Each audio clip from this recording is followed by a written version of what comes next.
Hər vaxtınız xeyir olsun. ATV Xəbərin saat 14-də olan buraxılışını təqdim edirik. Pakistan İslam Respublikasının baş naziri Məhəmməd Şahbaz Şərif Prezident İlham Əliyevə zəng edib. Pakistanın baş naziri Prezident İlham Əliyevə Hindistanın ölkəsinə qarşı hərbi hücumları və atəşkəsin əldə olunduğu haqda məlumat verib. Baş vermiş böhran zamanı Azərbaycanın göstərdiyi diplomatik siyasi dəstəyə və Pakistan xalqı ilə həmrəyliyə görə təşəkkürünü ifadə edib. Bunun ölkələrimiz arasında qardaşlıq münasibətlərinin nümunəsi olduğunu bildirib. Dövlət başçısı regionda atəşkəsin təmin olunduğunu məmnunluqla qeyd edib. Azərbaycan xalqı və dövləti tərəfindən Pakistana dəstəyin və həmrəyliyin ifadə edildiyini bir daha diqqətə çatdırıb. Telefon danışığı zamanı ölkələrimiz arasında müxtəlif sahələrdə əməkdaşlıq məsələlərinə dair fikir mübadiləsi aparılıb.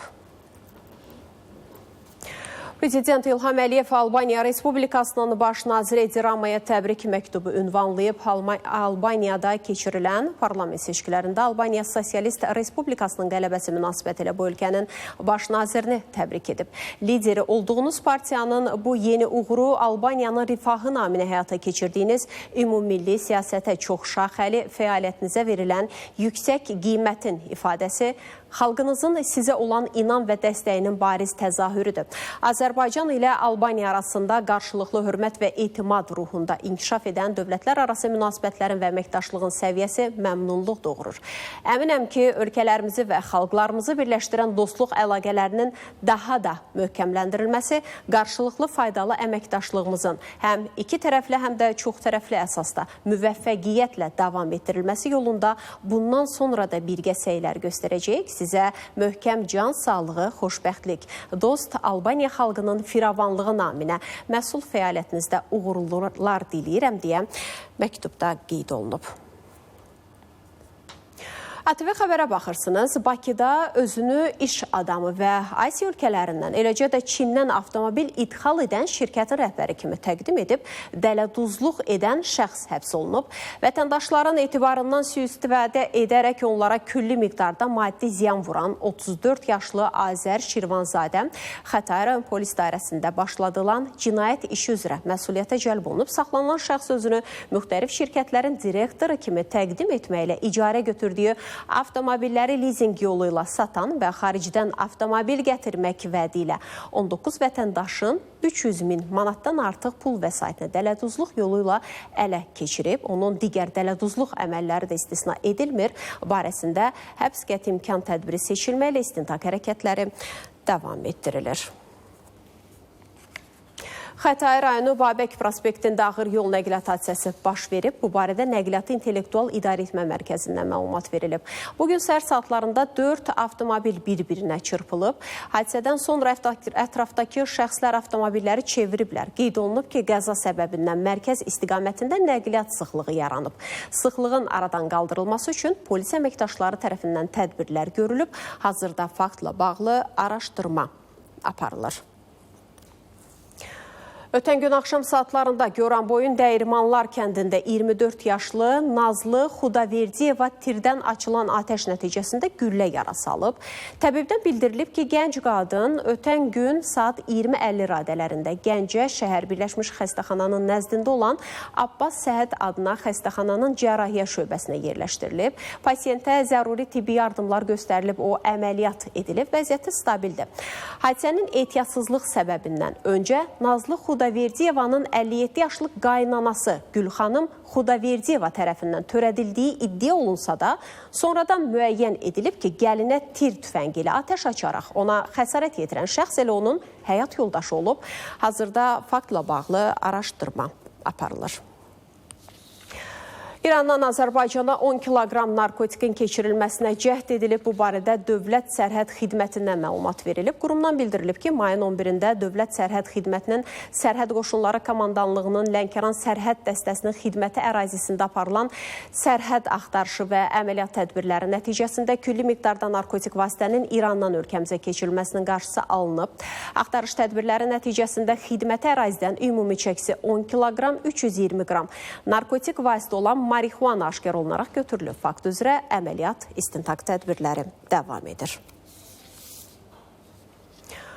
Azərbaycan mediası və jurnalistikası müasir çağırışlara uyğunlaşmalıdır. Yeni dövr, yeni yanaşma tələb edir. Bizim əsas hədəfimiz bu çağırışlara cavab verən peşəkar və vətənpərvər yeni media kadrlarının hazırlanmasıdır. Bu fikirlər milli mətbuatımızın 150 illik yubileyinə həsr olunan rəqəmsal dövrdə media və kommunikasiya fəaliyyəti mövzusunda baş tutan beynəlxalq konferansın açılışında səsləndirilib. Həmçinin qeyd olunub ki, hazırda Azərbaycanda rəqəmsal media özünün ən yüksək inkişaf səviyyəsinə çatıb, lakin ölkənin rəqəmsal mediasında manipulyasiya hallarına da rast gəlinir.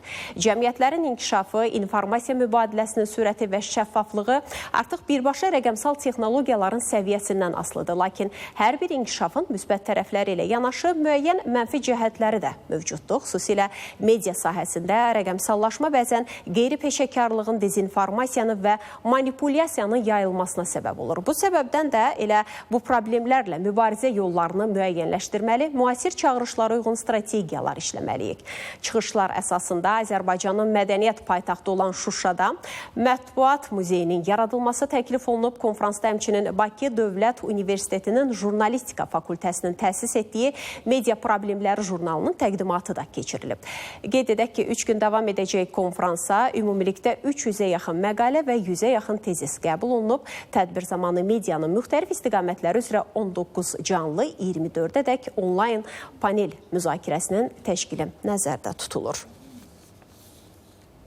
Dünya gündəmi ilə efirimizi davam etdiririk. Rusiya nümayəndə heyəti Ukrayna münaqişəsinin nizamlanması ilə bağlı Ukrayna ilə tərəfi ilə danışıqlarda iştirak etmək üçün Türkiyənin İstanbul şəhərinə gəlib. Danışıqların bugün nahardan sonra başlayacağı bildirilir. Məlumata görə Rusiyanın danışıqlarda iştirak edəcək nümayəndə heyətinə Rusiya prezidenti Vladimir Putinin köməkçisi Vladimir Medinski başçılıq edir. Bundan əlavə Rusiya nümayəndə heyətinə Xarici İşlər Nazirinin müavini Mikhail Galuzin, Müdafiə Nazirinin müavini Aleksandr Fomin və Silahlı Qüvvələrin Baş Qərargahının Baş İdarəsinin rəisi İqor Kostikov daxildir.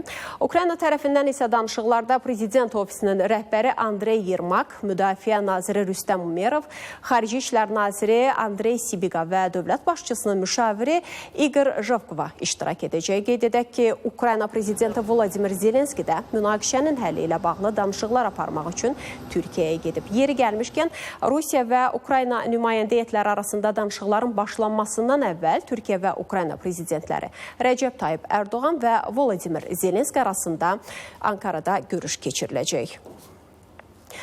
Biz İranla razılaşma əldə etməyə çox yaxınlaşırıq. Bu barədə Birləşmiş Ştatlar prezidenti Donald Trump Qətərdə sahibkarlarla görüşündə bildirib. Düşünürəm ki, biz İranla razılaşma əldə etməyə çox yaxınlaşırıq. İranla ciddi danışıqlar aparırıq. Biz ikinci mərhələyə keçmək və İranı təhdid etmək istəmirik deyə Trump vurğulayıb. O əlavə edib ki, İran qüdrətli ölkəyə çevrilməlidir, lakin nüvə silahına malik ola bilməz.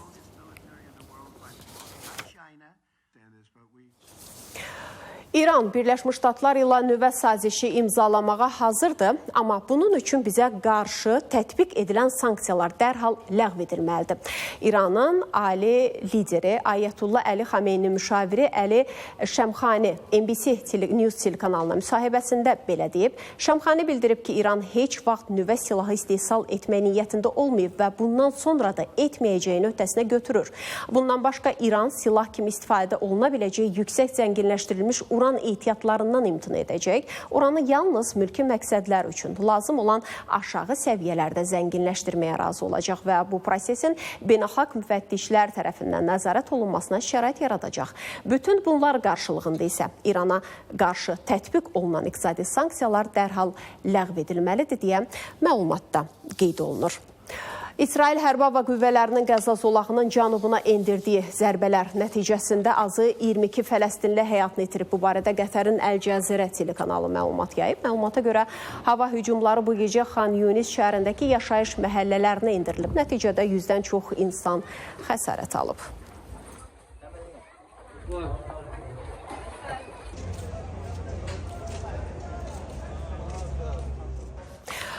ATV Xəbərin saat 14-də olan buraxılışını təqdim etdik. Sağ olun, sağlıqla qalın.